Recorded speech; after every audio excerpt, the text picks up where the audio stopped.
إساتي الحمد لله ثم الحمد لله ما شاء الله تمام دربنا أكو ماركت أنكنا التشيك بتعملها دايما يكون تربال لما فوق الخطوبي تمام لقاش تاني متى يعني إساجة لقياه وان بيزي تأجتشون بيزي تأي ولين إنجنة كنو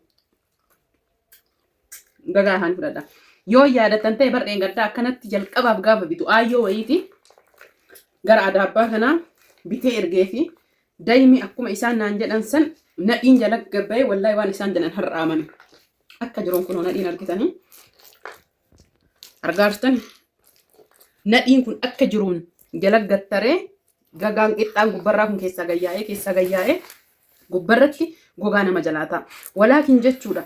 Yoo gaafuma bitan san qixxaa muramaa kana bitamaami gaafuma bitan san qixxaa muramaa kana ka akkanaa kana jechu argitanii jiidhaa kana akkana caccabsitee argaartaami argitee akkatti caccabu kunoola qoymaan kaa cabsa beedami maashaallah humna qaba akkuma humna lafee namaa ta'u argitanii ila jalallee argitanii ila kunu nadhiif isinitti mul'atu ka jalaa ila argaartaniimi kan amma namni gagaasi'a kun gagaa odoon tahiini yeroo gaagura keessaa bahu daa'imni hundi isaa akkana baya argitanii hundi isaa haala kanaan baya garuu wal fudhachiisanii ka'an argitanii laala malee akkana yoo kaayan keessaa nadhiin kun yaa'ee kuno gagaan jedhamu kun namni tokko akkana yoo dhaqee fi jedhe gagaa naa ergitee jedha gagaa miti kun ilaala anaa yoo rabbi barakaa isaanii haa godhu ilaala argitanii maashaallah tabaarakatu ija keessanii ilaala amma kun gagaa dhaare daa'ima oriijinaala jechuudhaan ofii kiyyaan naggaadu daldaluu odoon tahiin argitanii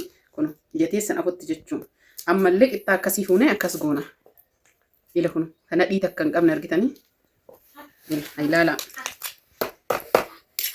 argitanii kuni qixxaadha gagaa jechuudha qixxaa akka murameen jiru hundi isaa akkana bitan ammallee wal afotti haa bulleessinu argitanii anillee akkanuma bitee hin beeku dhugaa dubbachuu bara dhingaddaa daa'ima oriijinaala bicha bitee ergeef injattiin naa biti jennaan gaafa jalqaba waa'ee daa'imaa kana eegalu achi booda ammoo tuyyuu yoo ergee jedhu nadhiin jala gayyaa'ee gagaa ta'ee kun gubbarratti goggogee hafe ka faayidaa qabu kana ila akkanaa kana faana biti jedhan isaan ila kun qoricha jedhan magaalli kun ka faayidaa qabu kana maalumaaf ati akkanatti hin bulleessin waan gootunaan jedhan harka kee dhiqadhuuti harka keetiin yookiin nama dhiira sukkumsisi naan jedhan akkana akka bukoo bukeessu nama bukoo beeytan yookiin lixi akkana sukkumsisi yooma san oo'atti isaan kanaan jedhan gabamaan naan jedhani dhiira akkasitti yonnaa naa jettullee hin qabu ani waa'ee daa'imaarra dhugaa rabbii dubbachuu fi horroratee harkana waan hin naggaaneef namni waan bu'aa waan isaa bu'aa yoo beeke akkas godha malee osoo amma ofii gurguree naggaadeen jechuudha ofii kiyyaa deemee argeera bakka san daa'ima achi bittee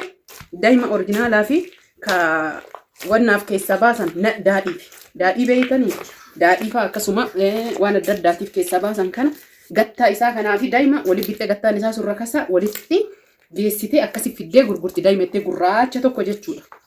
Namni hedduun beeytan naf fakkaate daa'ima gabayaa bittan gurraachatu daa'imni akkanuma jira wanni inni gurraachatuuf hin jiru isiniin jedha kanaaf anammoo sababni hagana tursiise lammafforra harri guyyaan kun alhadaa guyyaa viidiyoo kana gadhiisuun beeku bor gadhiisuu danda'a har'a gadhiisuu danda'a wallahu a'lam alaa kulli haal sababni hagammaa turee fi hojiin biizii ta'e meeshaa namaatii akkasuma immoo baadiyyaa deemee viidiyoo isin hojjechuu waan hedduu ka viidiyoo mallaallamne illee jechuudha. Kanaaf amma humna kiyyaa innuyyuu waan nadhii bichaa ta'eef argitanii reef maal isiniif fakkaate wanni ani ija keessana sila salaama jedheen assalaamu alaikum warahmatullahi wabarakatuh gammaa salaama hin jenne naf fakkaate dhiifama guddaa isiniin jedha jirra jirtu amantii kutaan osoo waliin qoodini yaaduma keessa immoo madagarama kanan na fuudhe waan garaati jirra akka kana fakkaata akkanatti amma yoo kaayee jedhe waan isin ajaa'ibaa irraa mee warri fudhattan warri Ameerikaa warri Dubaayii waa'ee daa'imaa kana koomentii jala oduu barreessitanii dhugaa rabbii dubbachuuf daa'ima bardheen gaddaa jalqaba bitame kana caala daa'ima bardheen gaddaa dhugaa dubbachuuf kabarana akkana godhee safaree kaayee gubbarratti xiqqoo akka waan guguguu ta'e jalli isaa kuni dhadhaa argitanii dhadhaa warii yeroo raasanii dhayanii kaayanii qabbanaa'ee jedhe akkam ta'a wallaahi aziim jechuudha akka dhadhaa jiru kana daa'imni kun akka dhadhaa maaliifi akkami beeytoonaan jettan yeroo ani gaffuun gugee haxumaan hin seenu isuma kanaa barbeeka akkanuma kaayee jiidhama kan haxumaan hin seenu cilfaan hin seenu wanni takkanaa seenuu dide Yoo eegasii gubbaa isaa akkana banee baaldiin kaa'ee baaldiin hin deemu waan akka roottiin deema Ameerikaa fa'a. Gubbaa isaa irra gaduma naa waraanuu didee wallaahi dhugaatu isinitti monni kakataa jiruuf ani waan naagotanii fi miti fuudhee aduu keessa kaayee waan godhu wallaalee. Yoo inni xiqqoo jiidhee jedhe aduun sun baysitee jette laala daa'ima orjinaala ta'urra aduun sun baysitee jette waliin gahee jechuudha. Yoo roottotti ani naqu dhadhaa nasaa kana dhadhaa yennaan dhadhaa beeytanii dhadhaa isin jedha. Kanaaf daa'ima akkanaa bitattanii waggaa tokkollee yoo ta'a hin badu namni waan badu se'a. Akkasuma immoo Umu Bilaal kan jedhamtu takka kiiloo 4 bitattee Dubaayii ziyaaraa galte. Yoo ziyaaraa galtu anillee hin beeku qabu muuxannoo hin qabu sila gaafa kennu ammoo waliin gahee kennuu qabaa mire sila waliin gahee kennine muuxannoo waan hin qabneefi yoo fudhattu gubbarratti adii akkanaa kana ta'a. Daa'ima ka adii akkanaa kana gubbarratti hin qaqqaama. Yoo jala ammoo akkana maankaa irraa ol fuutee akkana deemsitee kan dhadhaa kana bichaadha. Abbaan isii akkasii bara daa'ima orjinaala jedhaniini manguddoon hin beekan waan ta'eef. Kanaaf hordoftoota fi kabajamtoota kiyya ammallee daa'imni yeroo dheeraa yoo taa'e akkasii wal nyaatee akka dhadhaa sanii wal seenami kiiloo 5 yoo lafa kaa'attan fakkeenyaaf amma daa'imni Ameerikaa akkasuma immoo tuyyuu South Africa kan bira ture jira gara ji'a 7 ji'a 8 na bira ture dhiyoo kan fudhatanillee hin jiru. Daa'imni kunniin dabalchiisee na bichisiise. Dhugaa jirtu isinitti hima waan uffataniif waan dubbatanii saalfatan jedhee ani dhugaa dubbachuu fi namni sirriitti na fayyadu yoo jiraate namni viidiyoo kiyya laalullee irra caalan isaanii ijoollee biyya Arabaati. Namni argitanii gabaa kiyyallee narraan sirriitti bitatu ijoollee Arabaati. Warri na fayyadu jechuu barbaadeeti. Kana jechuun warri na jajjabeessullee hin jiran jechuu miti hin jira warra Ameerikaa keessallee galatu manaan uffatanii. Haa ta'u malee jechuudha. Hin saalfatta si saalfachiisa. Daa'imni kun yoo taa'ee jire akkuma amma isinii himesan wal nyaatee waan akka dhadhaa ta'uuf kiiloon isaa ni hir'ata. Isaan ka beekan kiiloo 6 kiiloo 7 yoo kiiloo hir'atee jedhe hir'una gurgurte jechuudha ka jedhu dhiyoo tokko fa'a jechuudha. Gaafa san daa'ima qarshii 900 bitee soqee ummiin tiyyanaa ragaadha. Dhabee jechuun ummii bira dhaqee bulee garana iyyafatanii garas iyyafatanii warra qoricha aadaa gurguru.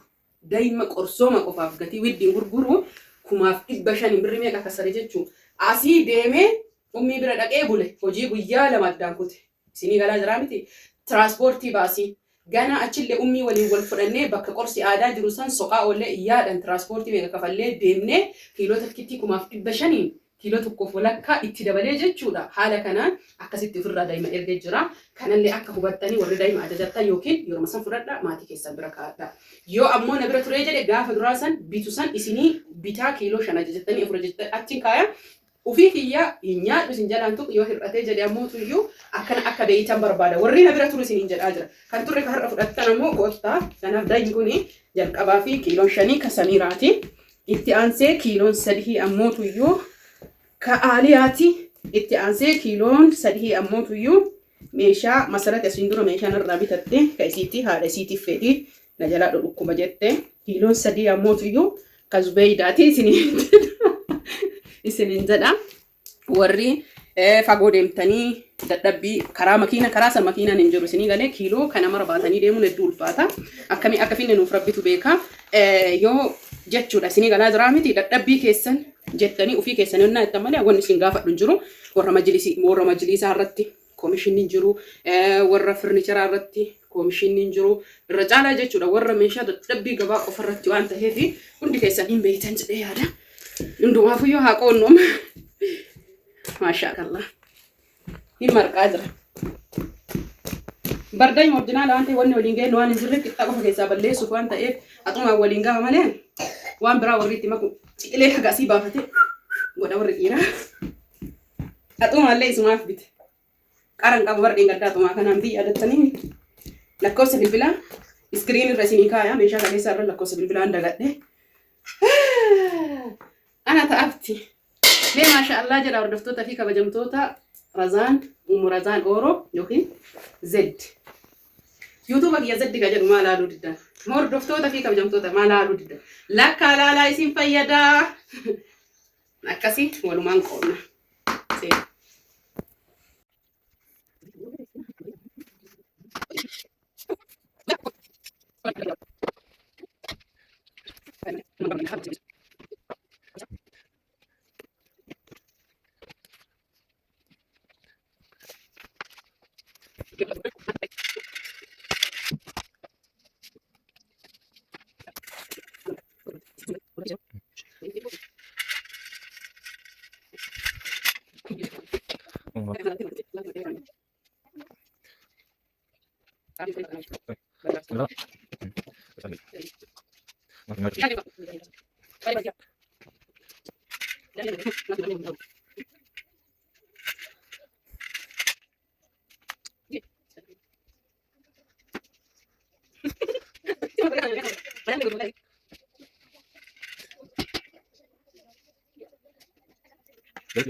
Hin cabne keessa ilaalee bajaajii keessa cabee lafatti gadaan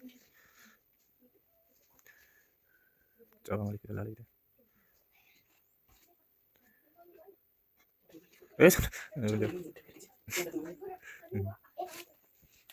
maal ati jiru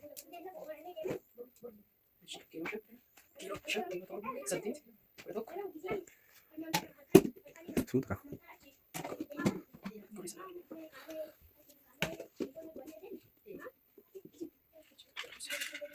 Gracias.